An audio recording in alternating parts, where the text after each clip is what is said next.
one. It's not just a show, it's a journey we share. We're only trekking, pull up a chair.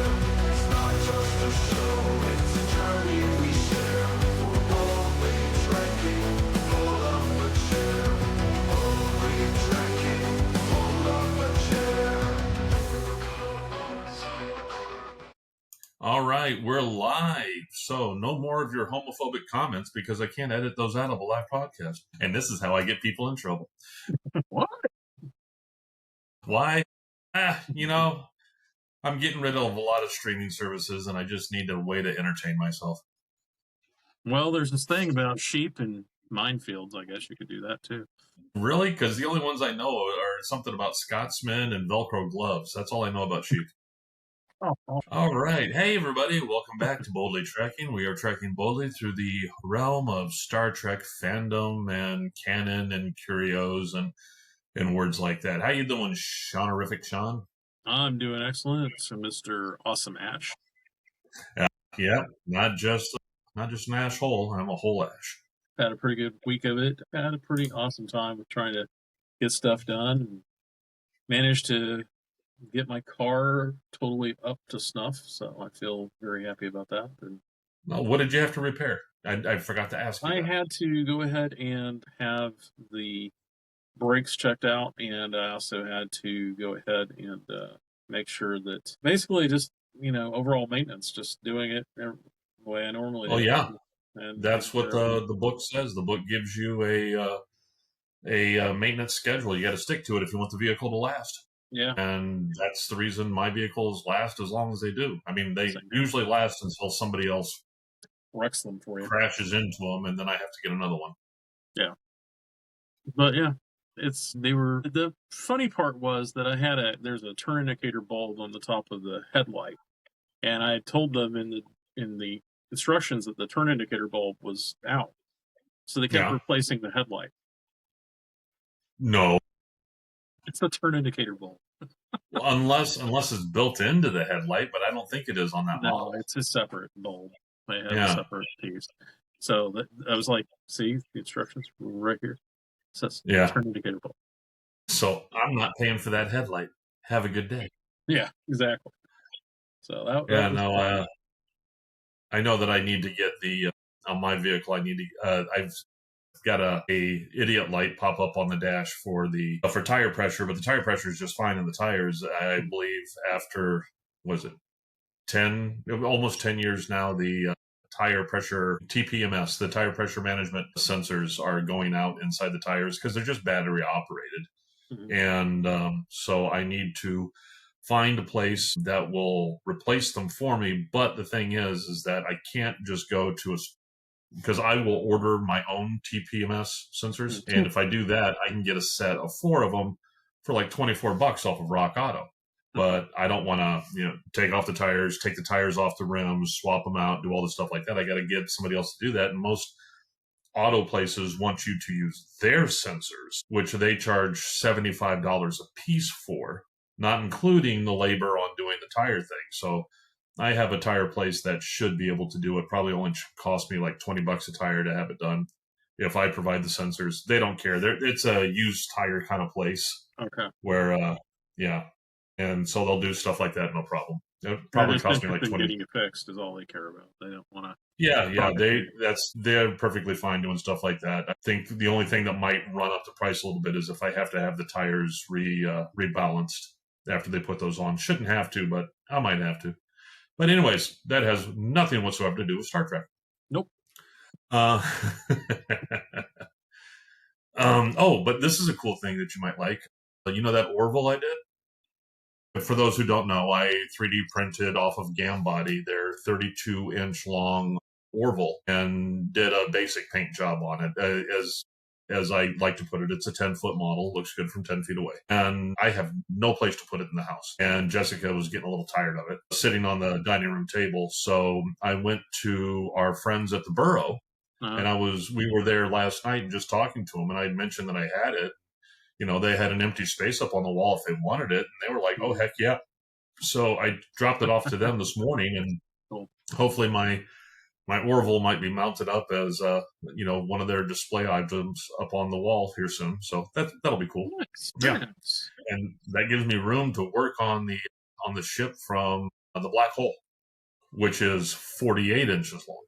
So are you going to have the meteor that comes through the ship and causes massive destruction? No. I like my ships pretty. I don't like battle damage, but I will be lighting this one, so it's all going to be lit from the inside. It's going to look really pretty. Yeah, and it's really.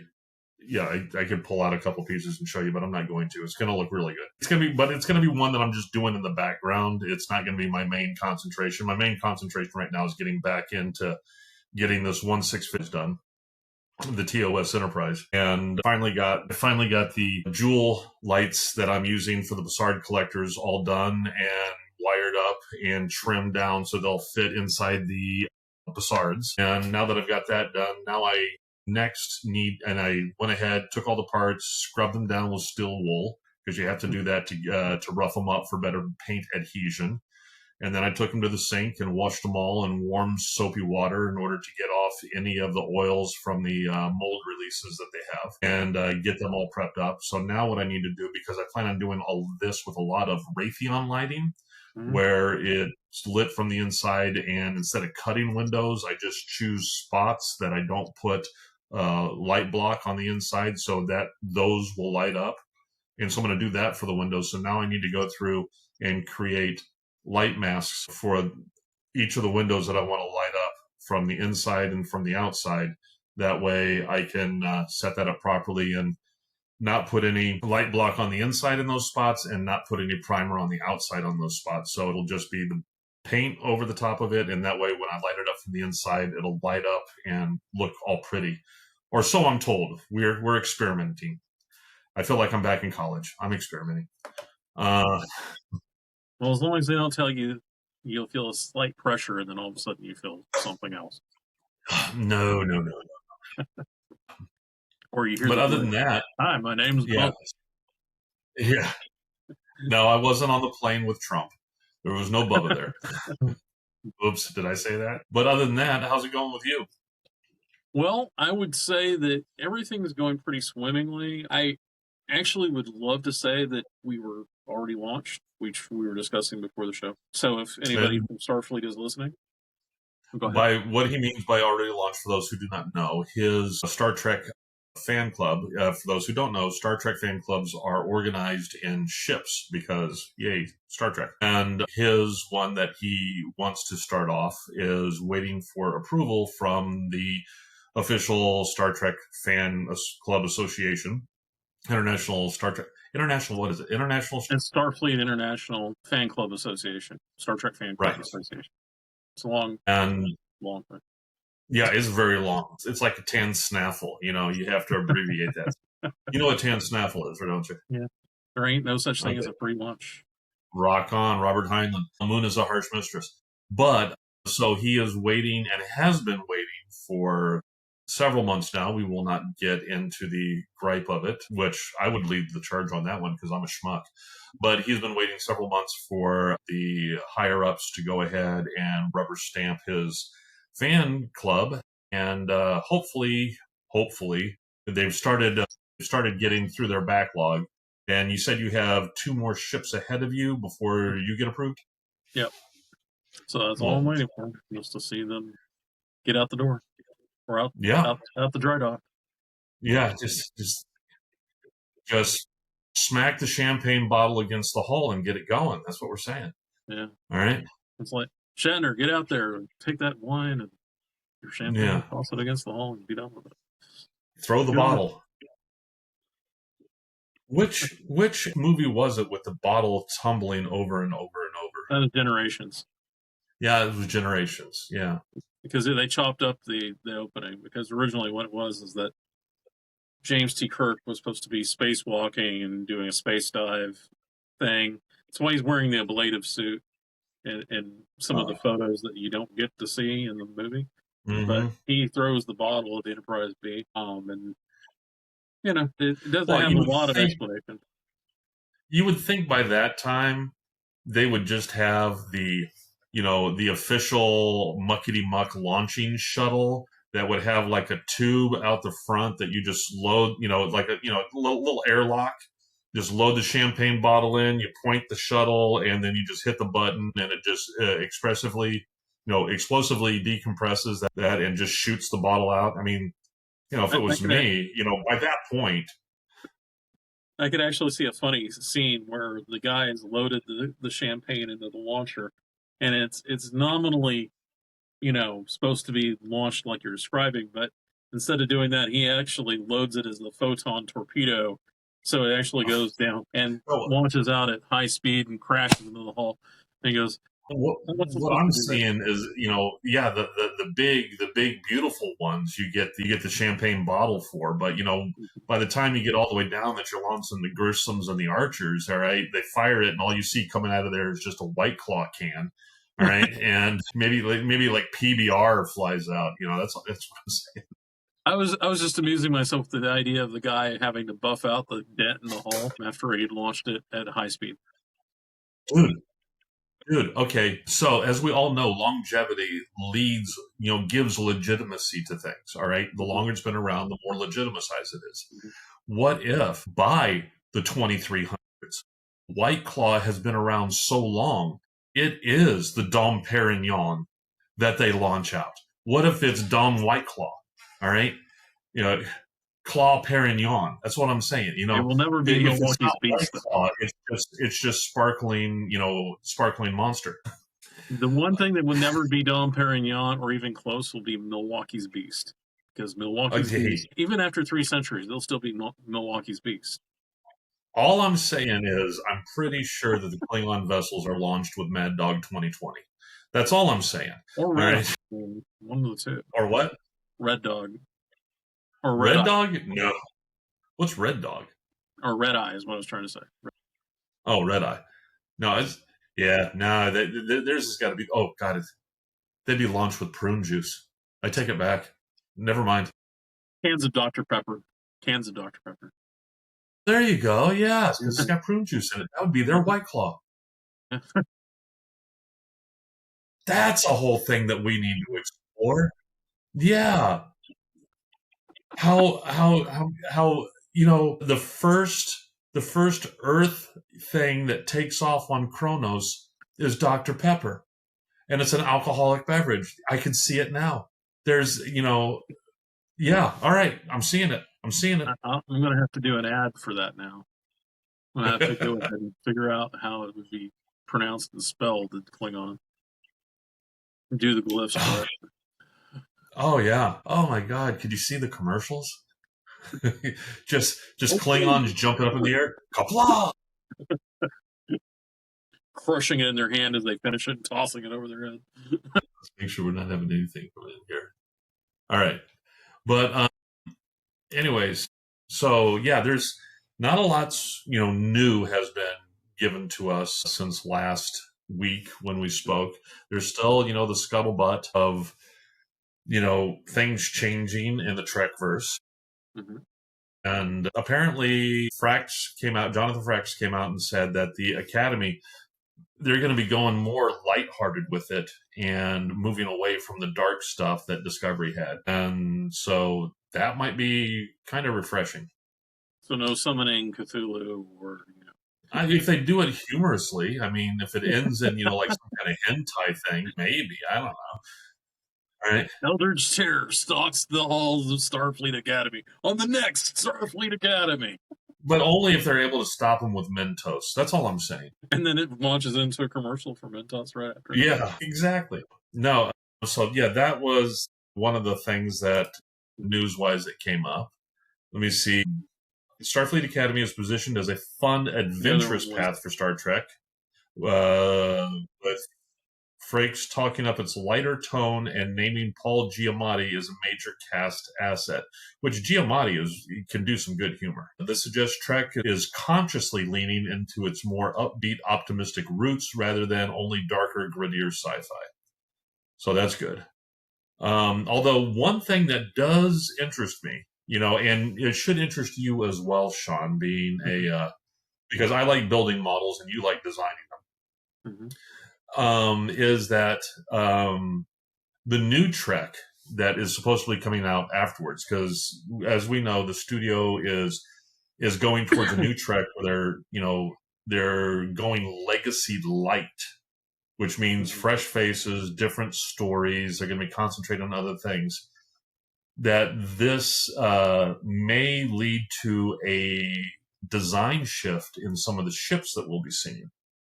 So this may lead to more and different ships because, let's face it, one of the things that I was, I love Trek. Don't get me wrong. I'm a Trekkie. I love my Treks. I'm a Trekker, Trekkie, whatever you want to call it. I don't care. Kiss my tuchus. Is that the ships, there's not a lot of derivation in design. I mean, they find something that they like, and then they just very lightly move away from it. I mean, once they found the bird of prey, it seems like, oh no, didn't we tell you the bird of prey was all over the place? I don't know why you didn't see it before. It was all bird of prey, bird of prey, bird of prey, and D7. What was that? I don't know. And so yeah, they do that, and then everything has that disc shape, except for like what was it? The not the Dauntless, the Daedalus. Yeah, well, the Dauntless was actually one. The Daedalus. I'm talking about the one with the big ball on the front. Oh, that's the Daedalus. Yeah, that was. Yeah, the Daedalus. Yeah. I mean, but everything else that is Starfleet is your basic, tuna cell, and then your disc coming out. And or arrow. It's so much so that if you ever, and you have, Sean, but if for those listening, if you've ever gotten into FASA and all the ships that they had to do their Starfleet battles and stuff like that, man, it was just like they just took the same parts and just shifted them, just a little bit each time and just moved things around. There was not a lot of innovation going on there, and I would like to see that. I would like to see some new types of ships, because as we have discussed before, there's a whole world, a whole galaxy of different things that they've never truly explored. That is all part of their IP. Yeah, I agree. Actually, when you said the thing about there's not much variation, or there's a lot of bird of prey, bird of prey, bird of prey, it's reminded me of the whole Demolition Man line. All restaurants are Taco Bell. Very much so. All Klingon vessels are birds of prey. Yeah, they did. They did. They went. I mean, basically, by the time you hit DS9 and stuff like that, it was either bird of prey or you had the Vorcha. Yeah, that was it. Yeah, and the bird of prey, depending on what they were using it for, shrank and grew in size. Yeah, they actually did talk about that. Yeah, several episodes. They actually, in Lower Decks, the thing I loved in Lower Decks was they actually had the little bitty bird of prey and they had the bigger bird of prey. And I think in Deep Space Nine, they kind of played with it too. Because, go ahead. I was going to say, and it's kind of silly because once you get to a bird of prey, basically the size of the Galaxy class, which some of them were getting close to. Yeah. There's no way they could land. One of them was 542 meters across, from what I remember. Yeah, so its wingspan is huge. I mean, it's like, the body is like 400 meters long, and wingspan is like 582 or something. So and it was just silly. It was silly. I mean, the cannons themselves would be the size of the Grissom. The cannons would basically be the size of the Galaxy class nacelles. Yeah, but can you imagine what the captain would have said in Star Trek 3 if the bird of prey had decloaked and it was that big and it had a cannon the size of the Grissom? It would have been not only, oh my god, it's like... Yeah, like, oh shit. And it just... They probably wouldn't even. I mean, the amount of power it would take to fire that one cannon. They probably said, just open up an airlock and shoot off a disruptor. All right, that's how we're going to take out the Grissom. It's got the reactive armor on it. I mean, that was the problem. Is I often believe is when it was in the design phase and they said put reactive armor on it, somebody messed up and thought that they said build it out of reactive armor, and that's the reason the whole thing just goes kablooey every single time. I mean, it's not like yeah. Not I like randomly. It's like They should have built it out of that. Oh yeah, they should have built it out of that blast door from Strange New Worlds, or from Man, if they just built it out of that blast door, then it would have survived anything. Maybe they have escape pods that are made out of the blast door. Maybe that's how. Oh, they got to have something, man. That blast door, that is. I mean, what is that? Pure neutronium? How the hell did it handle that blast? It just brushes off matter antimatter explosion. Hey, Yeah, I'm yeah. here. I'm here. What is that? You. What is it made out of? Mjolnir? What the hell? Hey, if you could make a starship where all the compartments were built like that, you'd never ever have to worry about. I mean, you'd never ever have to worry about even the warp core going, because the warp core. Your main weapon would be ramming speed. Yeah. All right, that's all you'd have to do. It would be like that one. I mean, I got to give props to Star Wars in this matter when it came to. I don't remember if it was the Rebel one where they stole the plans or what. But they had that one. They had that one starship that would come in and literally just ram. Yeah.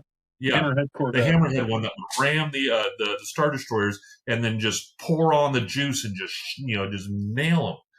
That's good design right there. That ship was built out of blast doors. That's all I'm saying.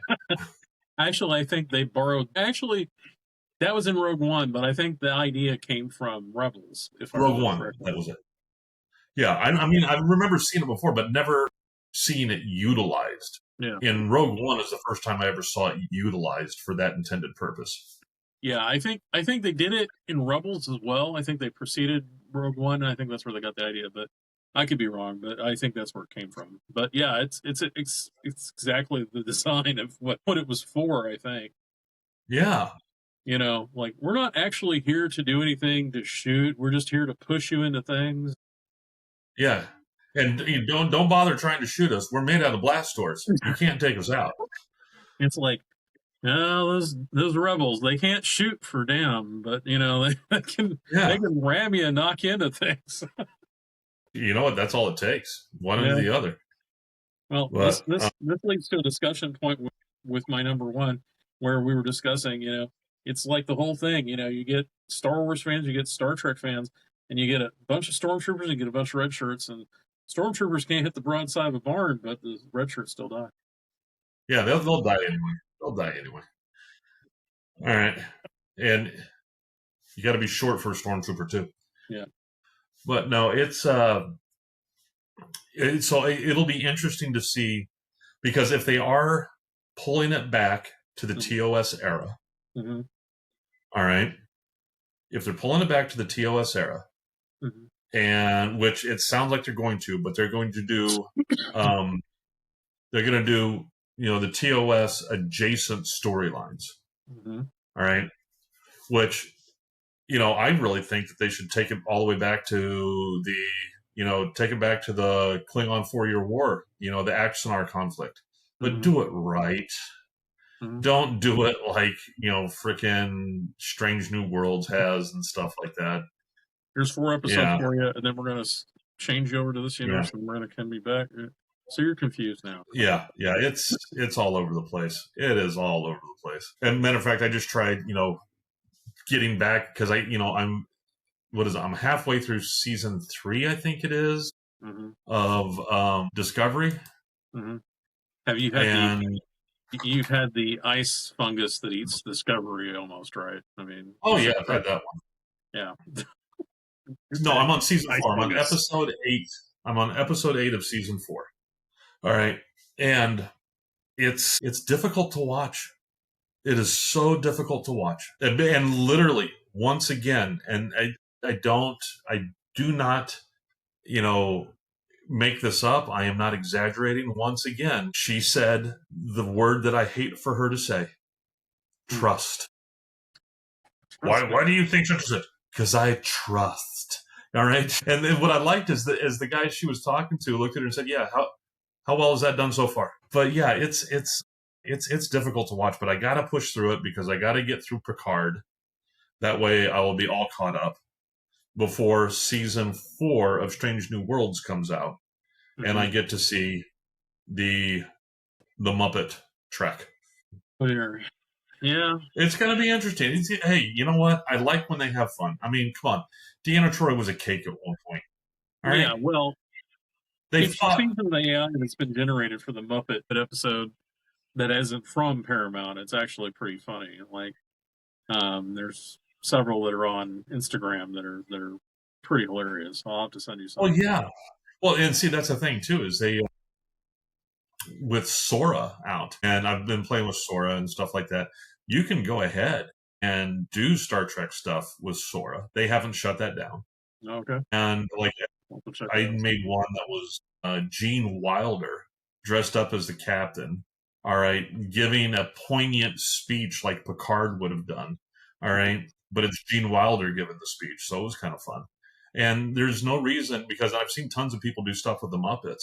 There's no reason that people couldn't use Sora in order to put together really quick a Star Trek Strange New Worlds Sora. I mean, a Muppet, quick thing like that. It would be easy. Oh yeah, well, But, they did one here's for the the thing. original series, which was actually pretty funny. But I If was you going to tell go- you that. I'm sorry, what? Yeah. I was going to say, if you're going to go full Muppet, because Jessica and I, we were sitting around today at lunch, and we were having lunch, and we got into a very in-depth discussion of if you were redoing the Fifth Element with the Muppets, what Muppet would be what character in the Fifth Element? It was a very important discussion. And so that leads to the question, if you have Strange New Worlds with the Muppets, okay, Kermit, of course, is going to be Captain Pike. All right, but it's going to be weird seeing Kermit with the hair. Yeah. But anyways, sorry, you were saying something and I went off on a tangent. Go ahead. Well, I was going to say that actually one of the things that I saw on Sora, and I won't mention names because that could get me in trouble, but I will say that the thing was there's a person dressed as Captain Kirk. He obviously is much heavier set than Captain Kirk. He walks into the sick Well, I don't know. When you're talking about Shatner, he's even heavier than Shatner. So he walks into the sick bay and goes, "Bones, I need something for a headache." And so Bones comes over and picks up a mallet and whacks him upside the head and goes, "There, how's that do you?" should do the whole thing where he slams the mallet down on his hand. Does your head still hurt? Yeah, you're fixed. Go away.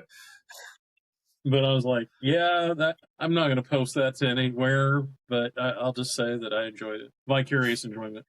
But yeah, I actually have seen some people take Sora and like go ahead and do like a scene that actually somebody had rendered and actually continue the scene. So they've taken like whatever was going on and just continued it on. You can do that. Yep. Yeah. And so I think actually that may be where some of the effects work goes for like some things in the background. I forgot to ask you. I noticed, I think it dropped yesterday or today. The new Farragut movie. Oh yeah, I haven't had a chance to see it yet. I watched that. Well, I fast forwarded through it, went to the pretty ship scenes. Yeah, that's what I do. I just go to the beauty shots of the ships and then fast forward through the talking. Miranda. Yeah, especially when I saw it was a Miranda class. I'm like, oh, watching this one. Matter of fact, I'm actually, for the 537 that I have, I'm already designing and putting together the shuttle bays. So I can have the shuttle bays inside the 537. It's going to be interesting. But anyways, tangent. Are you going to do the whoever escape is pods? doing what? Are you going to do the escape pods that are like shown in the Wolf 359 special? Because No. the Saratoga has like the escape pods in the upper section of the landing bay. So No. Okay. No, I'm not going to do that. That specialized. Okay. Yeah, I'd say 537s. I only have like 2, I think. 537 Mirandas. I've got like one from the 90s, and I've got one which was the new release that they did, where they supposedly updated the molds, but we won't get into that anyway. What was my point? Yeah, whoever on that Farragut show, whoever is doing their digital effects, very well done.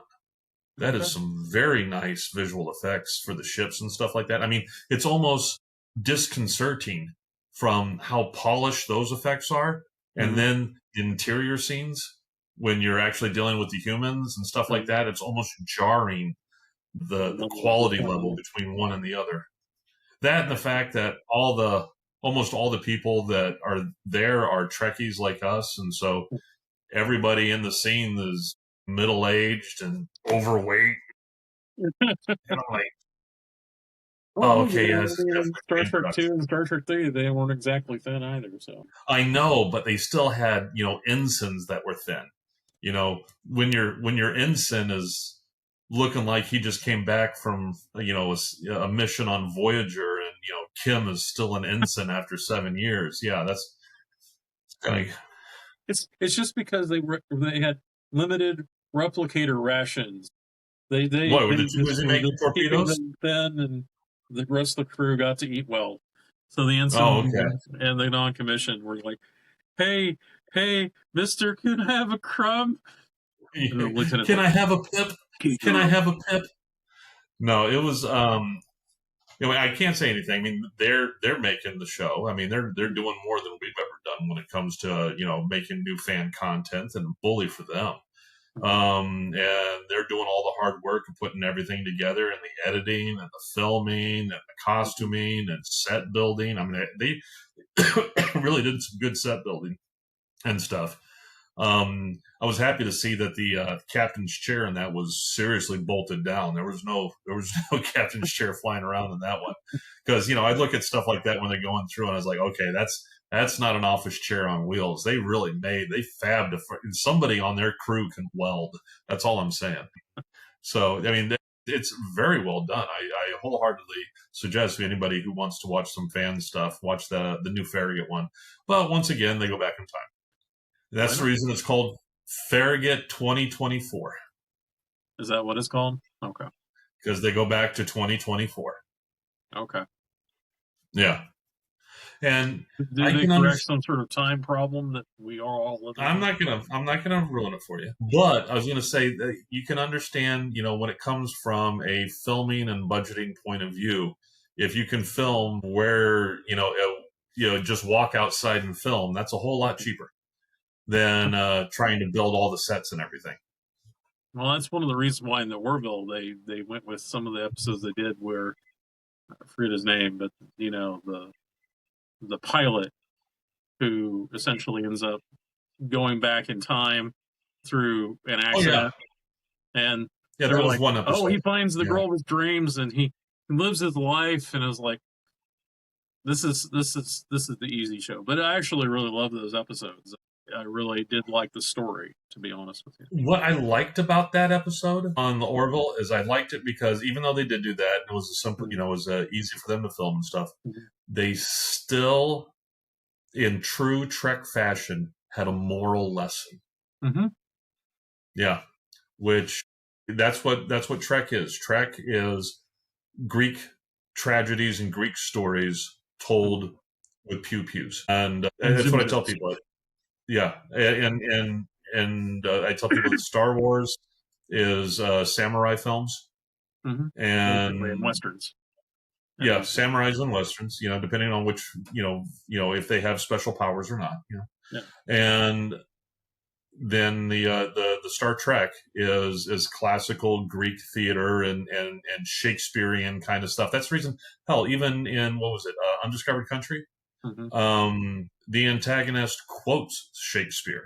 Oh yeah. Because I mean that's they want to tell big, deep, thoughtful stories, and that's one of the problems too with Trek. Building up a fandom is the simple fact that a lot of people don't want to think deep. No, I would agree. Yeah, A lot of references are lost on people. Like I had to explain Moby Dick. I don't like Moby Dick, but I had to explain Moby Dick to somebody for Star Trek 2. And they were like, "So that's where that comes from?" I'm like, "Yeah, he's chasing his white whale. That's the whole that point Kirk of the was his story." white whale. Yeah, And that, Kirk is he was Kirk is his Ahab, and proverbial white whale. the young guy that he basically kills, who's trying to steer him away. That's Ishmael, right? Yeah. Yeah, And he's exactly. He's the counterpoint to all of Ahab's problems, and Ahab doesn't listen to him. And this is what we talked about before a long time ago, which was if they wanted to do something in Star Trek 2, the only change I would make is make the character of Ishmael Joachim stronger against Khan and be like more resistant to Khan's push. But that's academic. Well, I agree. I agree if they wanted to go more, Moby Dick, Yeah. but if they were just taking the flavor, the fanaticism and that Ahab had, they did really good. And plus, I don't want anybody to overshadow Ricardo Montalban. No one can overshadow Ricardo I Montalban. personally think Star Trek II is fine as is. I don't think It's there's one of the really best. any need to redo it, but at the same time, Just like Empire Strikes Back mhm. is the best Star Wars. All right. The Wrath of Khan is the best Star Trek. I agree. Yeah. I They weren't the first in the series, and they weren't the last, but they were the best. Yep. I agree. I think that the saddest part to a lot of the storytelling problems is, and this is the Xerox copy effect, and I don't think I really ranted about it a lot, but my problem with Hollywood is they take a story and the original version of it is clear and it's concise and has an idea of what they're trying to say.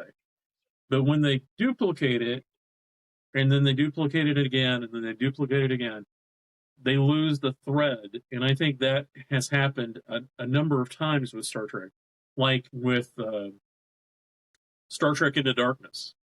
The whole Ahab element of Khan and Joachim was completely watered down. It really wasn't there. And it turned it into, well, he's not Khan, but oh, wait, he is, and like, I didn't need the, you got me thing. Just tell the story. Well, there's that and the fact that they were relying too much on, the people watching it to know the story. Mm-hmm. And with, it was just poorly done. I'm sorry. It was just a poorly done thing, and they could have done so much better. And it's unfortunate that we're not going to get a Kelvinverse movie 4. Mm-hmm. It's unfortunate, but I'm okay with it. I mean, I liked it. It was more action, but there was a whole lot of problems with that Kelvinverse. I mean, the Kelvinverse was built for action, and that's about it.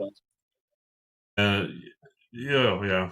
I think give it about 5 years. I think somebody will go into something like Sora, write their own script, and go, "Hey, take these characters, take these images," and then Paramount will go, "We're shutting you down." Well, see, that's the thing. There's plenty of because things like the Sora that you go to now that's online that has guardrails to keep you from doing things like that. Keep you from utilizing intellectual properties or people and stuff like that. But once you start getting into some of the more freewheeling video models and stuff like that, and the fact that a lot of them are becoming so streamlined that you don't have to run them online, you can start running them on system. And I firmly believe what you're saying. In 5 years, you're going to be able to run in system something that you can do that with, and there will be no guardrails because you put it together and you did not put guardrails in it. And that's the reason I've heard, because how every generation has their own slang terms, and like now the kids are all saying 6'7" for no silly reason. It's just their version of dude. It's 6'7", and I can understand that because my version of dude is dude, and so if they want to dude in their own way, they can do their dude. But apparently, a new slang term coming up, the young kids, like the little kids in grade school and stuff like that, if something is sus, something is suspect, something they believe is not real, they call it AI. Oh, that's AI. That's AI, and then that is their crib term for that's a falsehood. That's not real. I wonder if Uncanny Valley is going to drop in there somewhere. Just curious. Oh, it's already been there. It's already been there when we've been looking for 6 fingers, man. Yeah, we're looking for extra fingers and all this stuff like that on these things. What I mean to is verify whether or not. as like a slang term, like somebody saying it's Uncanny Valley, or just rattling it off. I don't think so. I think that's too highbrow, and the kids won't latch onto that. But yeah, it's definitely going to be a thing. And now with the new robots that they're coming out with and all the stuff like that, it's definitely interesting times. Yeah. Definitely interesting times. So we were talking about before last time how technology has changed and how things have moved on. And one of the things was in Star Trek Next Generation episode, actually, I wanted to bring this up, is that Worf causes the Ferengi to see that this thing that the Enterprise does, it fires a photon torpedo at the and makes it look like the Hathaway has been destroyed by a photon torpedo explosion. And then they have a Romulan ship or something come in, and it freaks the Ferengi out, and so they leave. And essentially, it's all done with computer, and essentially, you know, it's you know, don't look over here or look over here, type of thing. And with the type of AI that by the time we get to the 23rd century, oh yeah, I could see that actually being a possibility where, they're actually talking about making, like, there was a TV show I was watching where it was Doctor Who. We're talking about making solid holograms, not like real solid, but, making where you can feel them. And that's future technology. So I can actually see some kind of haptic feedback kind of thing. Yeah. I could actually see them being able to project something that actually would read on sensors, and they'd be like, oh, damn, we're screwed. Let's get out of here. In some of the sci-fi books that I've read, their crib term for that is hard light. That's what they used in Doctor Who. Yeah. They can make a hard light so that you can, it's not much, but so that you can feel that there's something there. Mm-hmm. And that's going to be stuff that we're gonna.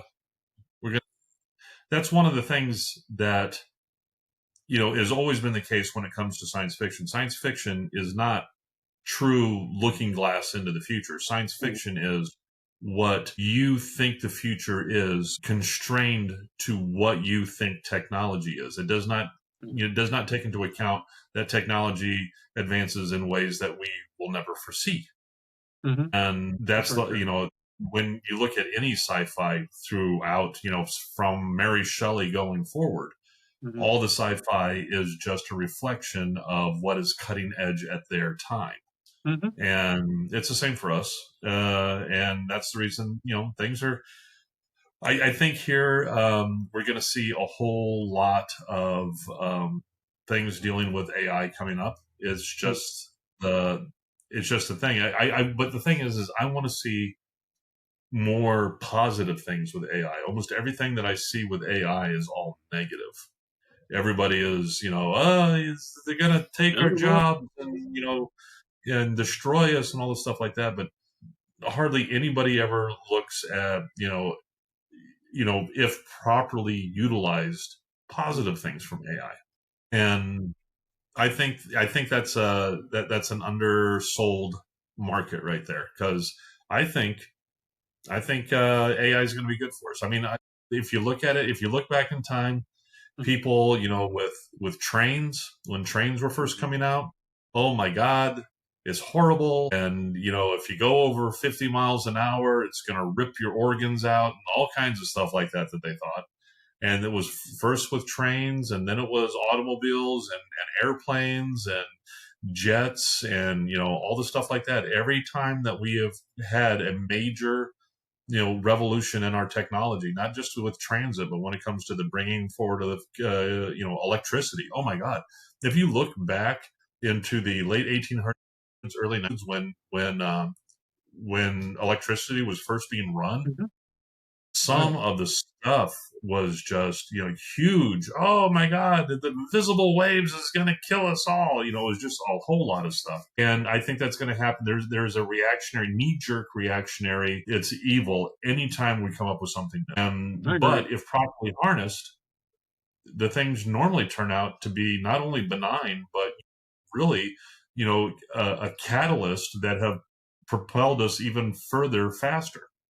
And that's going to be one of the things with AI. Like, I have seen where, like, now they are coming out with one of the things that Google released with their Gemini 3 that they just came out with like 2-3 days ago was that they have new weather forecasting models that are more accurate than the old ones. They are more accurate further out, so the accuracy doesn't fall off a cliff. The accuracy stays good for several days out, and the rate that they're able to turn out new forecasts is like 8 times faster than what the old thing was, so they could react to things and situations that they change and have new forecast models and better forecast models, and that's all coming through with AI, but no one's talking about that good stuff. Yeah, I think part of the problem with the development of AI, and I'm going to go ahead and speak from my own perspective, talking to people and actually, having looked at it and researched it, is that the gatekeeping element, I think, worries people, because gatekeeping in the sense of like the people who are developing AI are not doing altruistically. They're doing it for money. Oh, no. And they always.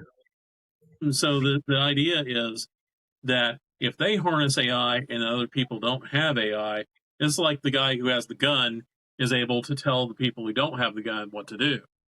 I think that's at least one part of it. But the other part of it is this is the thing I'm going to harp on some of the people I talk to. So this is a rant. Are afraid of things they don't understand and they cannot comprehend or don't want to try and comprehend. They are immediately afraid of anything that changes their status quo. We see it in our daily lives throughout everything. I mean, we're not even talking about AI. We're talking about everything now. So the problem is this fear-motivated concern, hey, I'm going to have something happen to me because of this. It's irrational. It's not. You're not taking a moment to think about, hey, well, what if I learned something about it? And then maybe I could apply this and figure out what's going on. It's, type of reaction. The thing is that stepping back from your emotional self and going, hey, why don't I learn something about it and find out what's going on? Find out about the world I live in instead of just reacting to it. That is a more adult and more responsible and ethical thing to do. And so I'm looking at you folks out there. You need to use your brains. They're there for a reason. I mean, put them to use. I mean, don't just sit there and, react to everything. AI could be a great tool. It could also be a tool for good or bad. So, it's like a gun, tool. Yeah, it's a tool. The gun, well, the gun is a tool. It's not even like a gun because a gun has one purpose. Well, true. All right. But So I wouldn't compare it to a gun. I would say it is like, it's like a blacksmith shop. All right. You can make swords, or, you can make pots and pans and needles and nails and everything that you need. You can build a ship.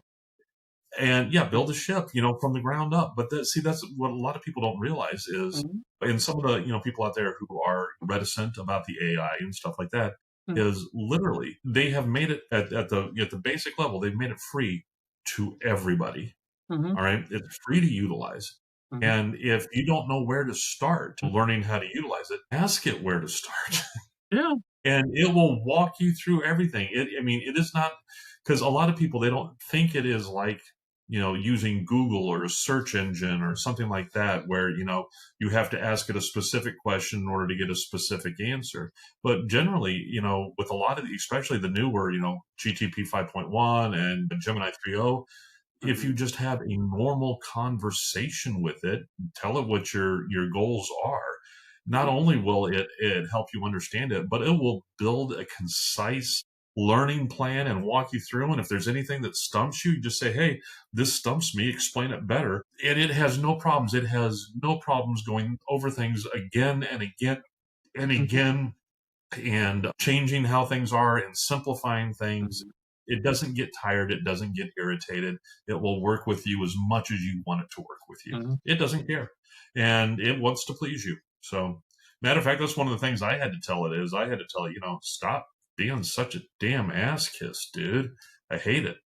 And there's actually some prompts I've had to do because of that.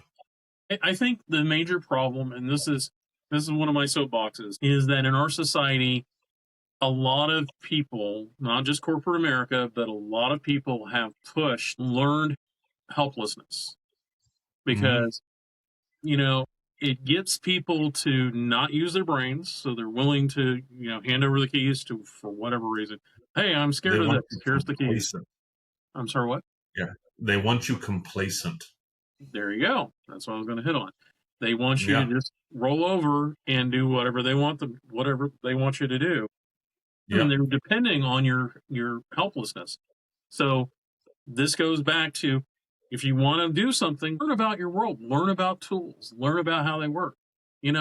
Electronics isn't that hard to figure out. I mean, basically, most of it's just, like a light bulb. You start with the on and off button. What does it do? It turns it on, turns it off, and you go from there. I mean, that's Mhm. really how you learn things. It's called, and this is where I chime about enlightened self-interest. You want to know something, you want to learn something, learn it. Don't sit there and be afraid of it. It's not like do anything for you if you're just afraid of it all the time. And in the end run, the AI as a tool has the ability to do things that we have never been able to do in parallel, by just simply, you can take one AI and duplicate it, duplicate it, and duplicate it, and duplicate it. And this can actually run these computations and things. We want to develop drugs. You want to get rid of cancer? Hey, there you go. Let's work on cancer. Hey, you want to go ahead and figure out how to develop a warp drive? Let's go ahead and do it. There you go.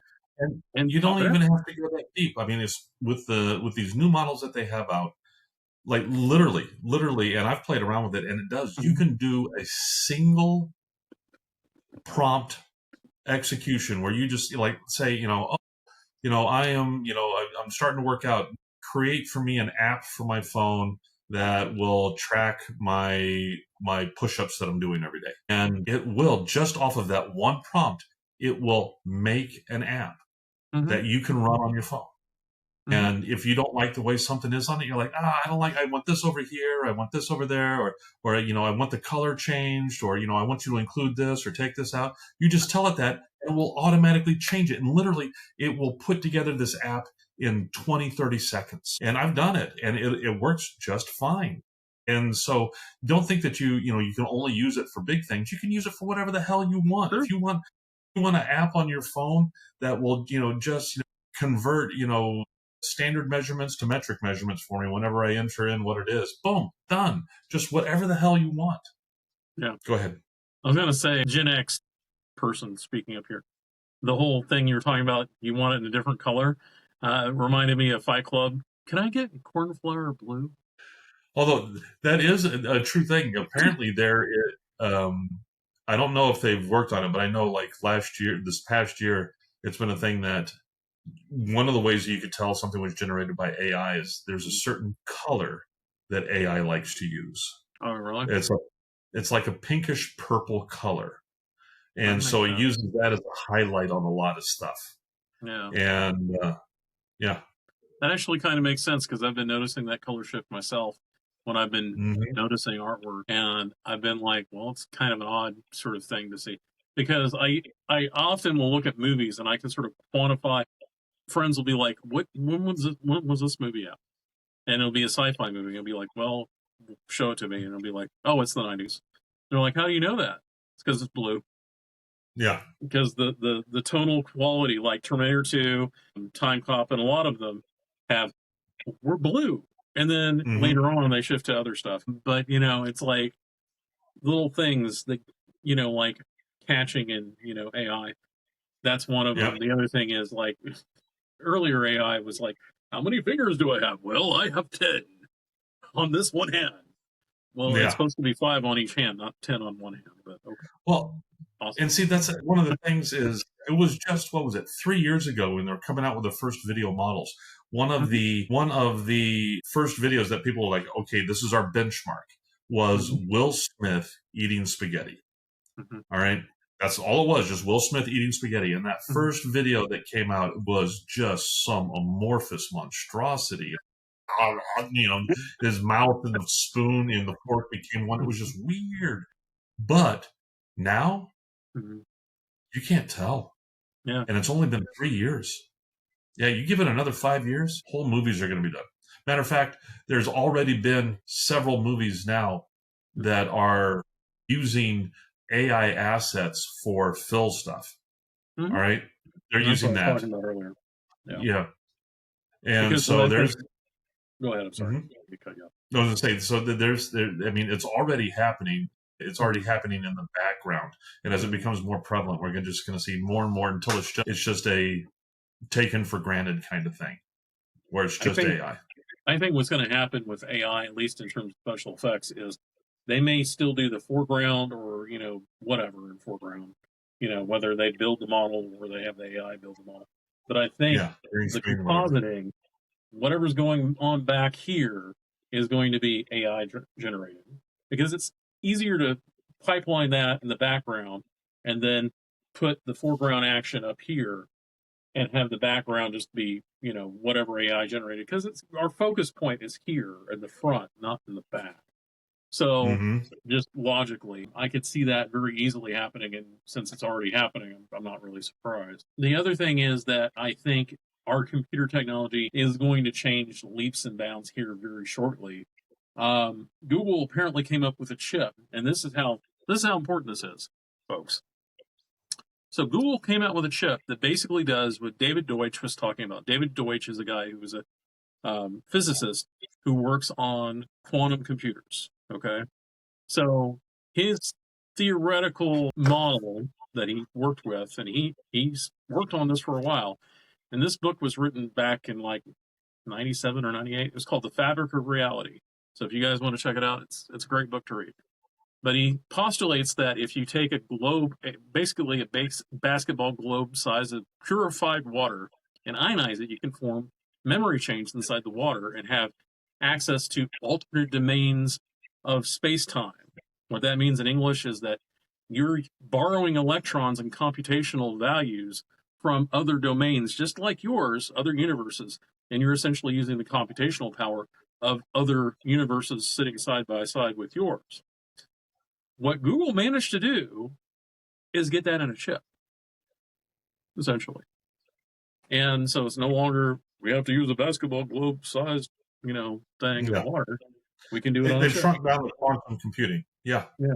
And so at the current rate, that was in 1997 when that book came out. We're at 2025. So can you imagine what it'll be like in 20, 30, 40 years? I mean, people really need to understand. I wouldn't say they need to get comfortable, but they need to take themselves out of the emotional equation.